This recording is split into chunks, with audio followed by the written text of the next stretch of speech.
Hey, on se rejoint aujourd'hui pour une nouvelle vidéo avec un produit que j'aime beaucoup. Je l'aime déjà. Alors c'est un vidéoprojecteur de la marque ETE, ça vient de Geekbrain. Je vous mettrai un lien d'achat en dessous de la description. Bien sûr, petit commentaire, petit abonnement. Et si tu veux voir les vidéos en avance, tu peux te devenir rejoindre à la famille avec le bouton rejoindre sur YouTube. Alors il y a Google TV officiel, Full HD. Ça, c'est une lampe de chevet. Ça fait de la lumière. Waouh! Et là, c'est le Starfish Plus. Il y a un petit rond normalement dedans pour projeter des voies lactées au plafond, si je me trompe pas.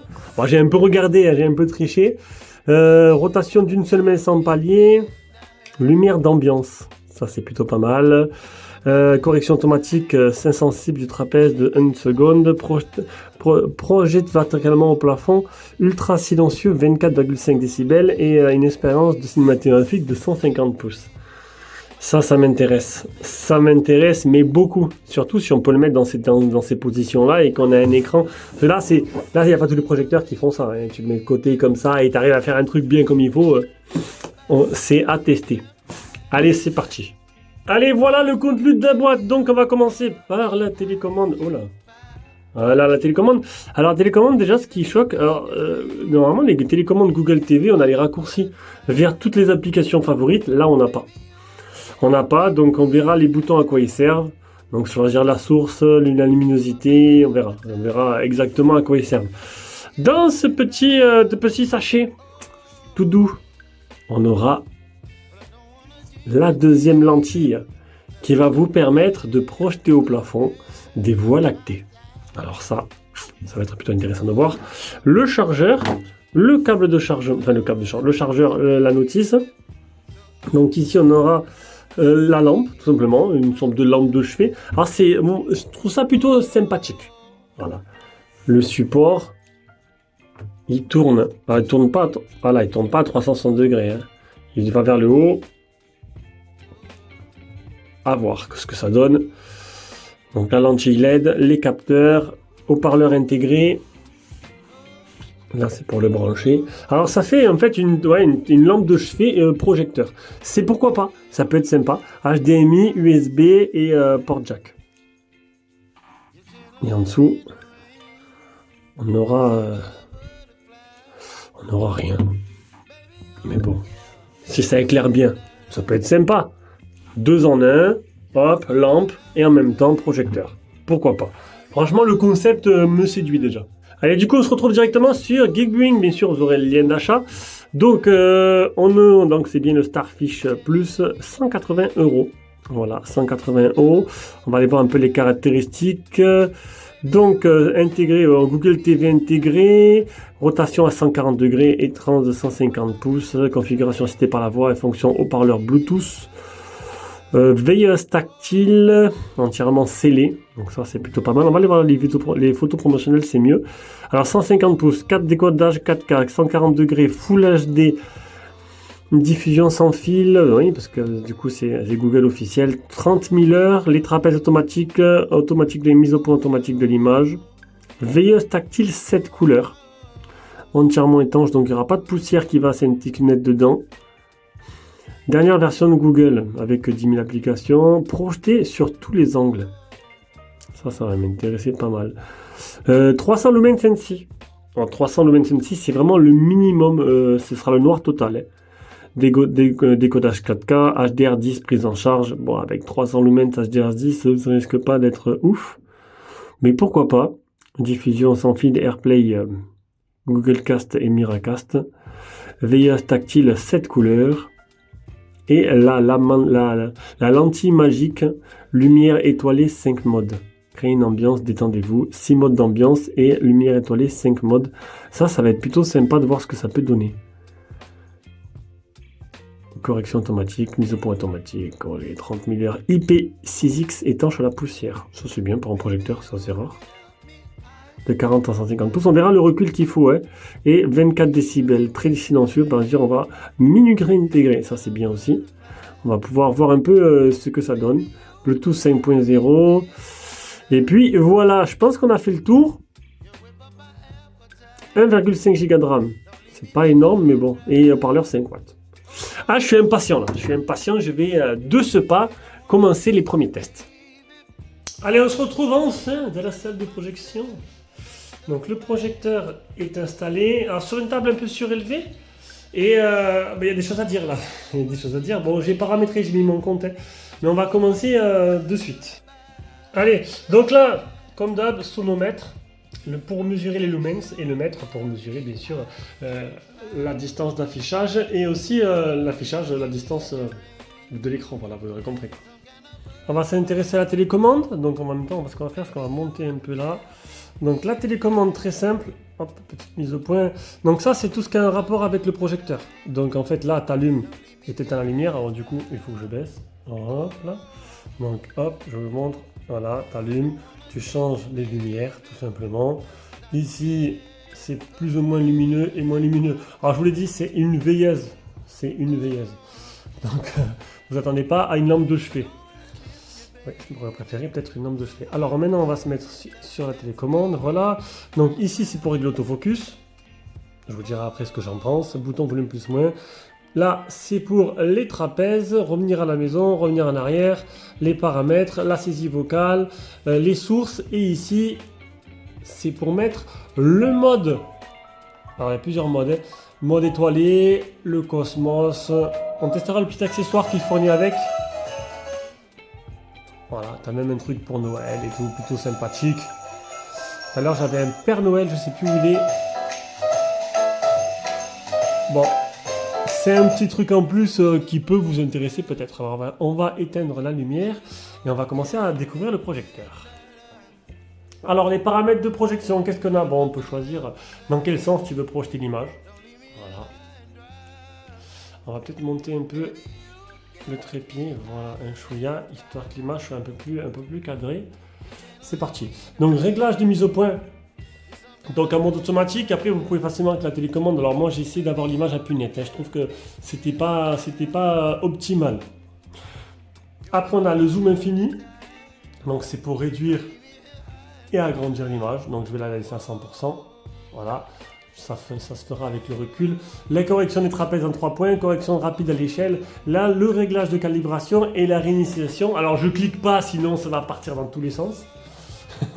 Le source de signaux, donc entrée de signal, paramètres de médias, donc mode image, il y a plusieurs modes image, standard, clair, doux, jeu et utilisateur. Mais ce qui est bien, c'est que l'image est modifiée directement sur le menu principal. Alors que d'autres projecteurs, il faut vraiment lancer une source et un film pour voir apparaître des différences. Température de couleur, pareil, ça change bien. Donc on va laisser en normal et on va mettre standard aussi pour le mode image. Alors le mode jeu, peut-être que ça va permettre de pouvoir jouer. On verra bien si ça va jouer sur la latence. Je suis pas sûr. Paramètres sonores standard, musique, film ou utilisateur. Donc on va mettre standard, on va laisser comme ça. L'espace de rêve, donc vous pouvez voir, c'est de la nuit étoilée. Donc je vous ai montré tout à l'heure. Hein. Donc voilà, ça peut faire une ambiance chez vous magnifique. Ou pas. Paramètres de langue et à propos du projecteur. Donc j'ai regardé, il n'y a pas de mise à jour. Après on est sur un Google TV. Donc l'accès, donc c'est un officiel, donc ça c'est un bon point. Et l'accès bien sûr à toutes vos applications favorites. Ça, pas besoin de revenir là-dessus, vous connaissez tous Google TV. Ensuite pour les mesures, le sonomètre, bon c'est un sonomètre qui est minimum à 30 décibels. Et le projecteur est donné pour 25 décibels, du coup il reste bloqué à 30, il ne va pas en dessous des 30. Donc là on ne dépasse pas les 30, donc c'est plutôt pas mal. Donc c'est vrai qu'il est assez silencieux. Au niveau des autres mesures, donc la taille d'écran est de 2,05 m à une distance de 2,15 m. Ça vous donne un peu par rapport au ratio, par rapport à votre endroit. Donc vous avez pu voir, vous allez jouer sur la distance et vous pouvez réduire l'image. Si vous trouvez l'image trop grande, vous pourrez la réduire, mais vous ne pourrez pas l'agrandir, ça c'est sûr. On va maintenant mesurer les lumens. Alors déjà, 300 lumens, c'est vraiment le minimum syndical et encore je dirais c'est plutôt 500. Ce sera un projecteur qui sera plus pour en déplacement ou pour une chambre. Hein. Bon, vous pourrez l'utiliser pour regarder un film si vous voulez en home cinéma, bien sûr, vous pourrez le faire. Mais il faudra être dans le noir total. On voit bien que niveau luminosité, voilà, 300 lumens, ça commence à montrer ses limites. Donc là on va mesurer les lumens, donc j'ai mis un écran blanc, je vais monter la luminosité à fond. Et si je voulais vous parler aussi de l'interface où on ressent une légère latence au moment où je t'appuie sur la télécommande et au moment où ça se traduit à l'écran, il y a une légère latence qui peut être peut-être un peu agaçant si tu fais une recherche. En recherche vocale ça peut aller, mais recherche tapée à la télécommande, voilà quoi. Du coup, mon calcul, bien sûr, c'est à titre informatif. J'ai 107 lux au centre de la toile pour une diagonale de 2,05 m, ce qui fait 200 lumens, 194 lumens. Allez, à 200 lumens. Donc pour les 300 annoncés, on a toujours moins que ce qui est prévu, ça c'est sûr. Et ça se ressent, hein, ça se ressent sur la luminosité du projecteur. Mais vous savez quoi, on va commencer avec la partie jeu, Star Wars Outlaw, qui est mon jeu du moment. Je fais jeu par jeu, hein. Quand je le finirai, je passe à autre chose.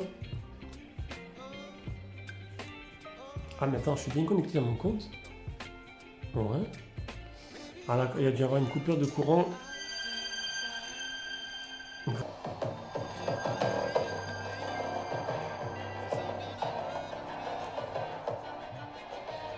Allez. On va tester, on va passer en mode jeu. Le temps que... On va se mettre en mode jeu. Je l'aime beaucoup ce jeu, je l'aime beaucoup. Au début j'avais du mal à accrocher. Et c'est vrai que maintenant,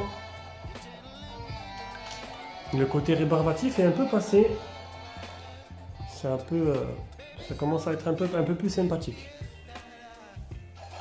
C'est parti. Ah bien. Alors déjà, je suis en mode jeu. Déjà la latence, elle est quasiment pas perfectible. Ça réagit au doigt et à l'œil. Ouais. Alors je peux vous annoncer déjà que le test jeu est concluant. Ça c'est déjà... Ah non, non, Et voilà, j'ai fait une bêtise. Hop, on va quitter. Je ne vais pas sauvegarder. Donc le mode jeu concluant, ça c'est fait. On va lancer maintenant Disney Plus ou Amazon et on va tester un peu la partie vidéo et audio. Vous avez pu entendre, ça casse pas les briques non plus. Allez, on va commencer par vice versa. On va écouter le son et c'est parti.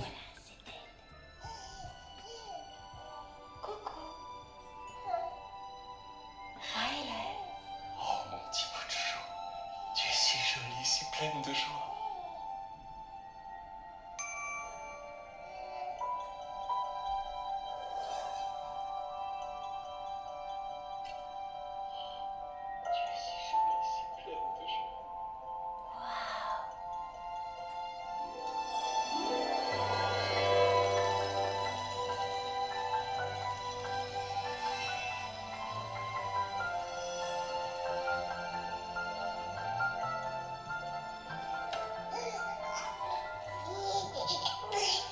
C'était fabuleux.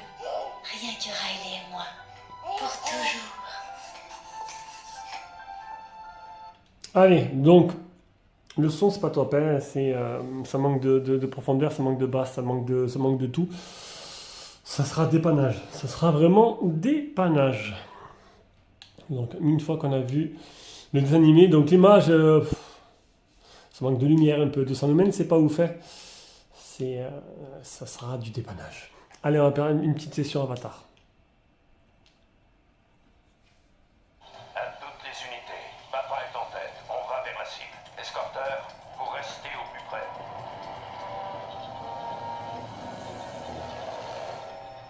On va rayer la peinture. Et les mitrailleurs, vous n'oubliez pas de tourner la tête. Vous n'avez pas le droit à l'erreur. Ils sont là. Attention messieurs, l'objectif est en vue, distance 4 km. Valkyrie 26, soyez prêts à larguer. Bien sûr, prêt à larguer. Pareil à délivrer la munition.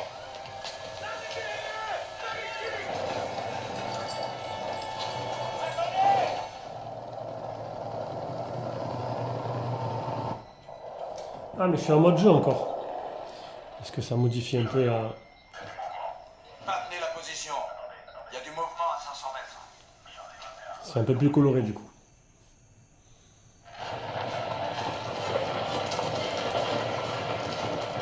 Le sol signale un mouvement. Avance rapide. Alors sur Avatar par contre je suis assez satisfait. Je trouve que là, bon c'est un film qui par certaines zones, certaines séquences sont assez sombres. Donc là voilà, c'est bien restitué. La netteté est bonne. Bon le son j'en parle pas. Mais sinon l'image, voilà. L'image est plutôt correcte sur Avatar. Et plutôt au standard de ce que j'attends d'un vidéoprojecteur.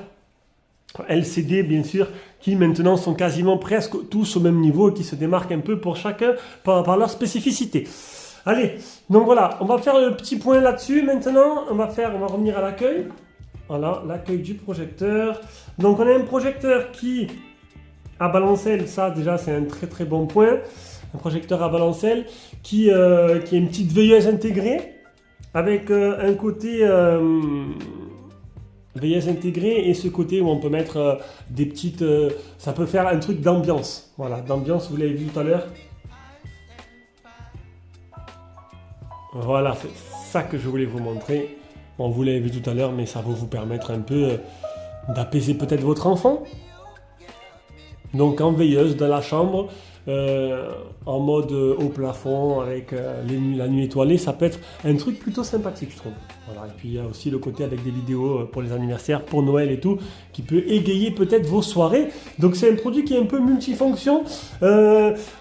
Le Google TV, ça c'est excellent, il n'y a rien à dire. Donc avoir la licence officielle actuellement, c'est le meilleur choix.